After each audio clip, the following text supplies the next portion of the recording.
o Walter não seria o cara para bater o pênalti? Ele já bateu o outro, né? Jogo do Inter e Goiás. O jogo estava 2-0 pro Goiás, aí o Inter conseguiu empatar o jogo. Agora tem um pênalti a favor do Inter, pode ser a virada, pode ser o 3-2.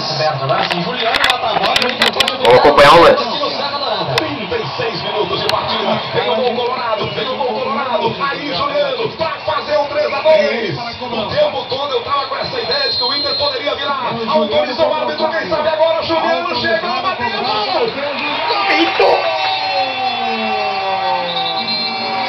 Mandou voltar.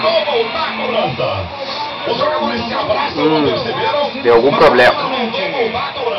Acho que ele deu invasão, viu, Zé? Acho que ele deu invasão. Juliano já estava na comemoração, vai ter que partir de novo para cobrança. 37 minutos, cargo boxe para a tua caixa com ferramenta profissional que facilita o seu trabalho. Aqui em Goiânia, normalmente a gente ouve, se criou aqui aquela expressão do Marco Antônio no Goiás, porque o Goiás sempre mete saco nos gaúchos, mas hoje não. A história é outra. Vai autorizar o árbitro, vem de novo jogando para fazer 3-2 para o Inter, quem sabe agora. Jogando, perna à direita, chegou, vai colocar, bateu.